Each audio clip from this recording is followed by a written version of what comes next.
सृष्टि के आरंभिक काल में जब देवभूमि पर देवी देवताओं का वास था, तब दक्षिण भारत में देवगिरी नामक एक नगर था। इस नगर में सुधर्मा नाम का एक ब्राह्मण रहता था। सुधर्मा न केवल एक विद्वान और धार्मिक पुरुष थे, बल्कि उनका हृदय भी अत्यंत दयालु था।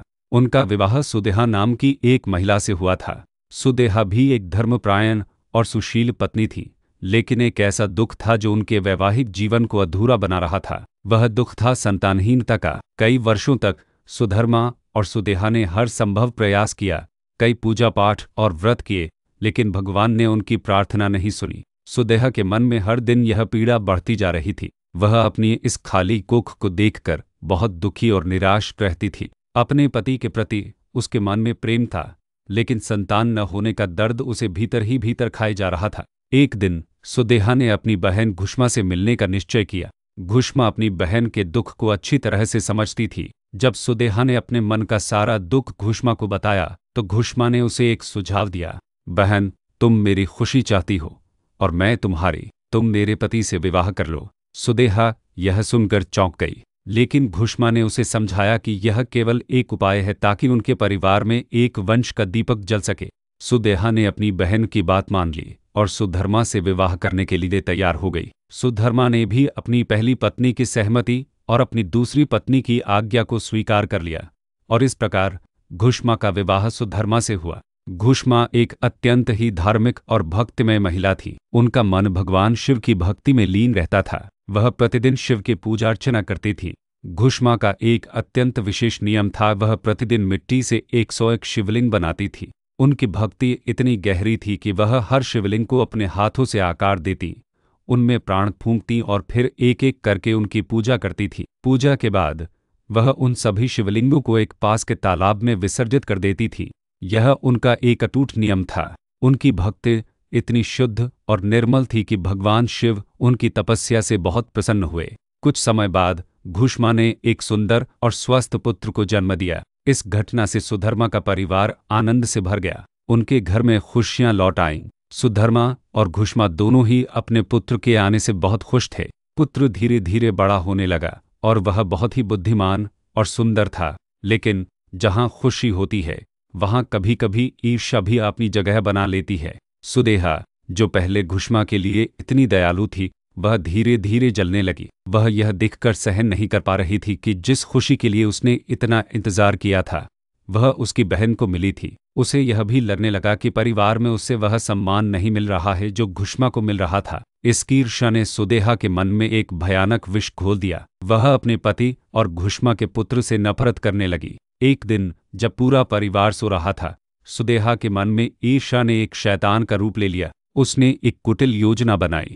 वह चुपके से कमरे में गई जहां नवजात शिशु सो रहा था। उसने बच्चे को उठा लिया और उसे तालाब के पास ले गई जहां घुष्मा अपने शिवलिंगों को विसर्जित करती थी। बिना किसी दया के सुदेहा ने बच्चे को मार डाला और उसे तालाब के उसी हिस्से में फेंक दिया जहां घुष्मा शिवलिंगों को विसर्जित करती थी। उसका हृदय कठोर और अंधा हो गया था और उसने इस भयानक कृत्य को बिना किसी पछतावे के अंजाम दिया। अगली सुबह जब परिवार उठा तो उन्होंने देखा कि सुदेहा और बच्चा दोनों गायब थे। चारों ओर शोर मच गया। सुधर्मा यह जानकर बहुत चिंतित हुई कि बच्चा गायब है, उसे खोजने लगे। लेकिन घुष्मा अपने प्रतिदिन के नियम के अनुसार शांत भाव से अपनी पूजा करने लगी। जैसे ही वह शिवलिंग बनाने लगी, उसने देखा कि सुदेहा वापस आ गई थी। सुदेहा का चेहरा क्रूर और संतुष्टि से भरा हुआ था।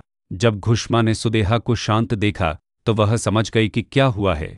उसके हृदय में एक भयानक दर्द हुआ। एक क्षण के लिए उसका मन डगमगा गया, लेकिन उसकी शिव के प्रति अटूट आस्था ने उसे संभाल लिया। उसने अपनी पूजा जारी रखी। जैसे ही उसने अपने 101 शिवलिंग बनाए, वह अपनी पूजा पूरी करने के लिए तालाब की ओर बढ़ी। जब वह तालाब के पास पहुंची तो वहां एक भयानक दृश्य था। उसके पुत्र का शरीर वहां पानी में तैर रहा था और उसका चेहरा खून से सना हुआ था। उसकी आंखों में आंसू थे, लेकिन उसकी भक्ति में कोई कमी नहीं थी।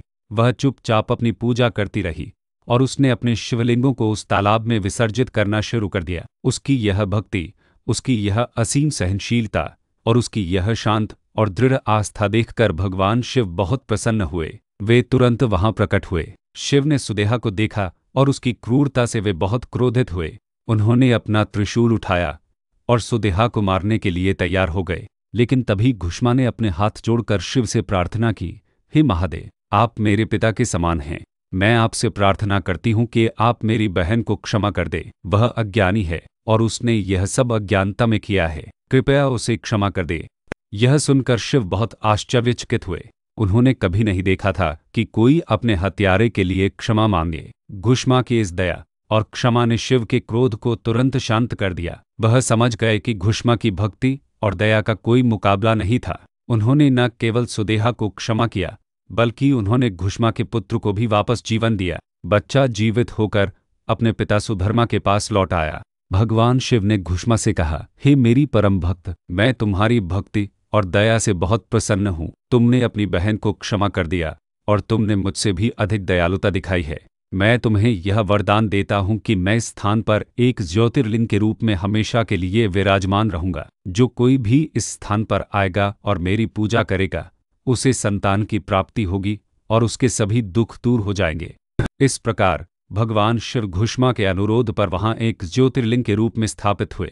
इस ज्योतिर्लिंग को घृष्णेश्वर घुष्मा के ईश्वर कहा गया। यह कथा हमें यह सिखाती है कि सच्ची भक्ति में इतनी शक्ति होती है कि वह मृत्यु पर भी विजय प्राप्त कर सकती है, और क्षमा में इतनी शक्ति होती है कि वह सबसे बड़े पाप को भी धो सकती है।